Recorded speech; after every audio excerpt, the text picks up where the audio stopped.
closer together. Yeah. If we, so yeah, my view is not,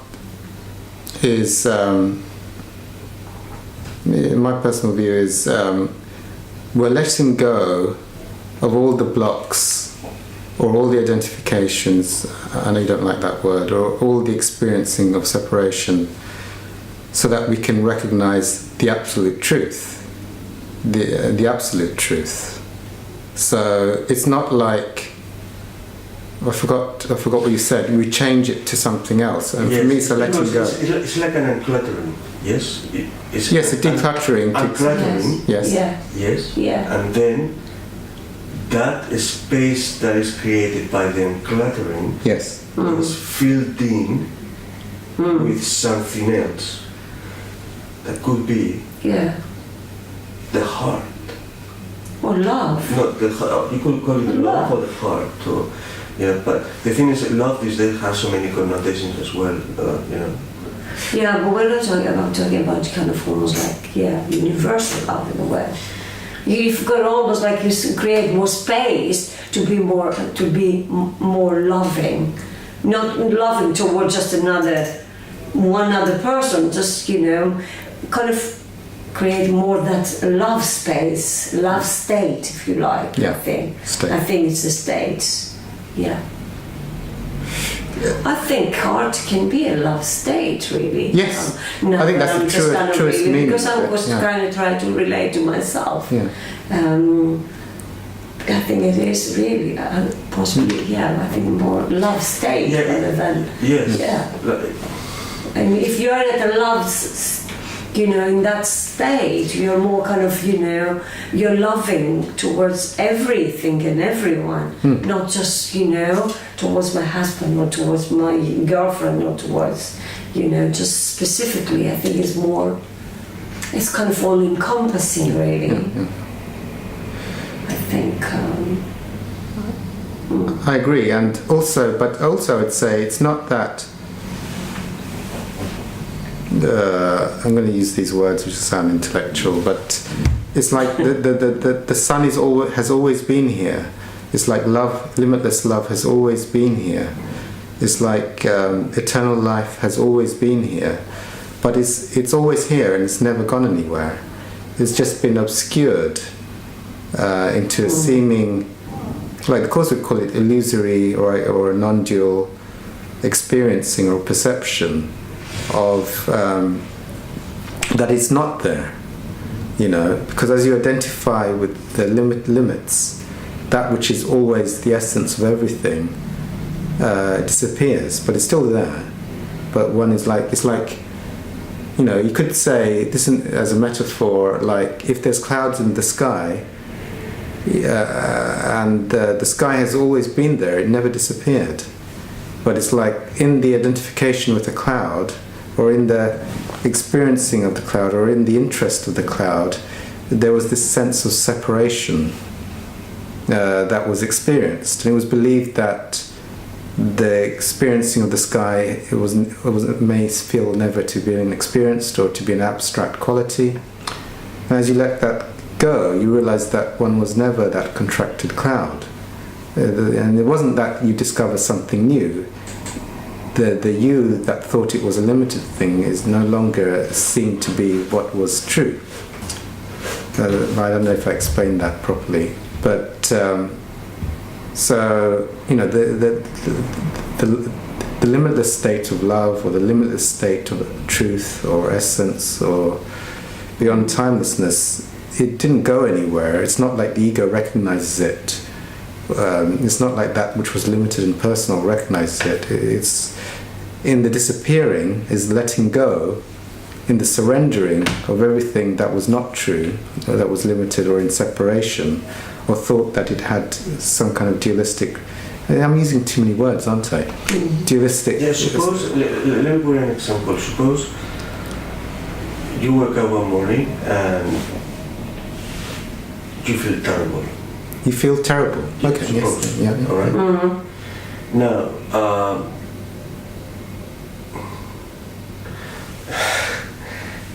as you say, for instance, you could sit and live with a feeling. until it wears off. Yeah. That's one thing you can do. Yeah. Yeah.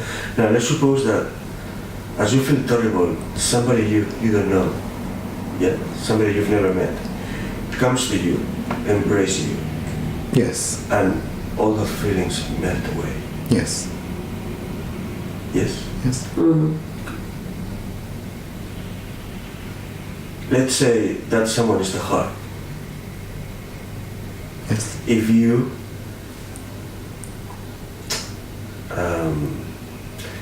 what I was going to say. Anyway, I lost my train of thought there. But there is a difference.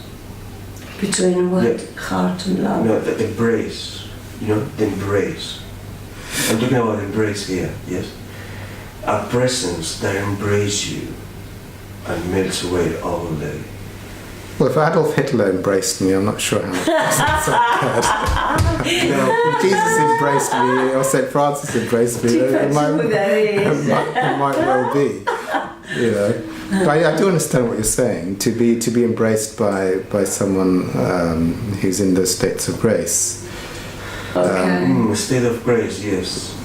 Well, if you're in a lower state of grace, someone, you know, if Jesus hugs you or St. Francis hugs you, there will be an experiencing of presence. But that's not the only way, is to get a hug from a saint. It's not the only way to experience that presence. That's one way, and I would say that would be a temporary measure, because really it's surrendering that needs to be done of what's being held as personal or as separated. You know, or we could say in Christian languaging, everything, this is what the Course says anyway, Course conversion, everything needs to be forgiven. You know, which forgiveness is a thing of the heart as well.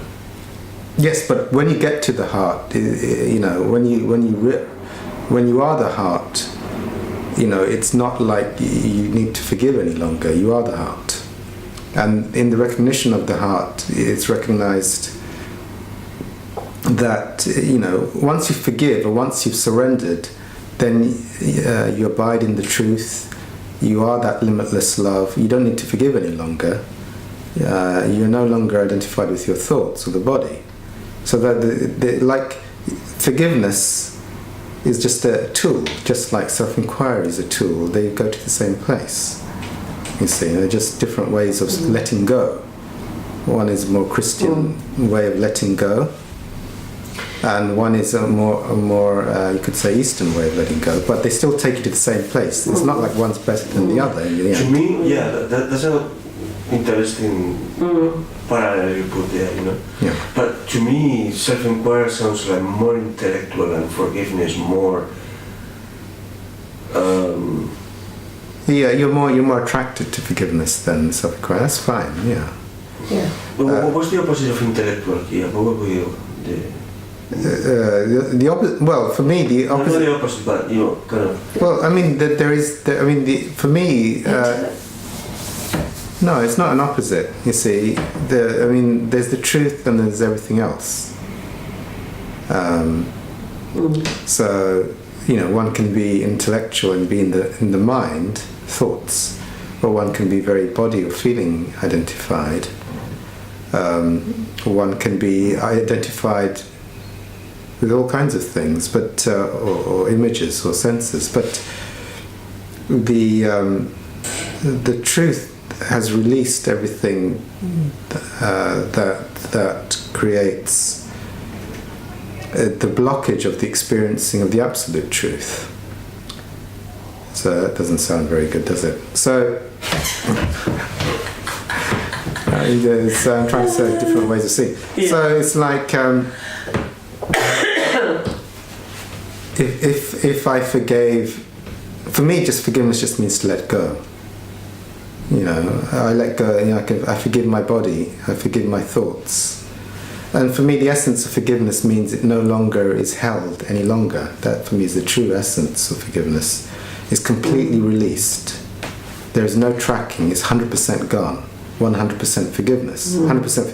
You know, my take on 100% forgiving the body, if you forgave everything about the body, then you would experience something that's beyond the body, because you're no longer like hooking in with you'd hook into the body by unforgiveness in some respect, a kind of identification, or you would like hold thoughts about a person until there'd be 100% forgiveness. Then you would not hold that thought, and then the eternal truth or the essence of that which is always here, the absolute truth, would be recognized. You see, so it's just another way of saying 100% forgiveness, and 100% forgiveness that I'm in separation to my brother or sister, you see, will then start to take you towards the absolute truth or absolute heart, the words.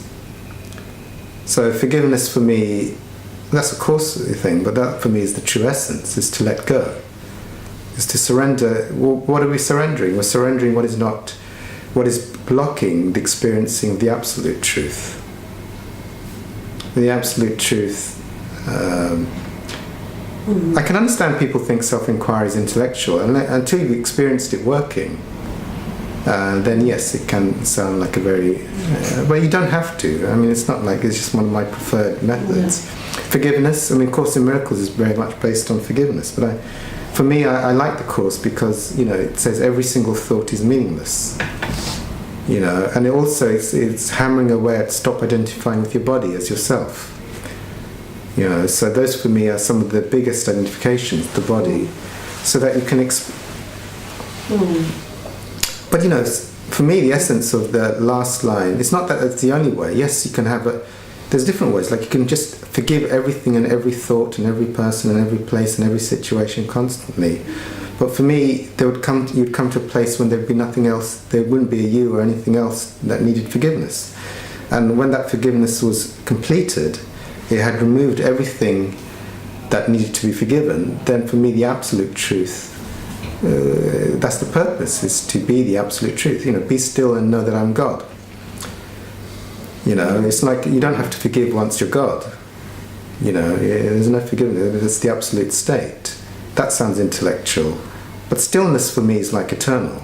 It's like the limitless. It's like the recognition that this thing that was contracted and limited is no longer, it's not suddenly, it's sounding dualistic, but it's now the awareness that was never you.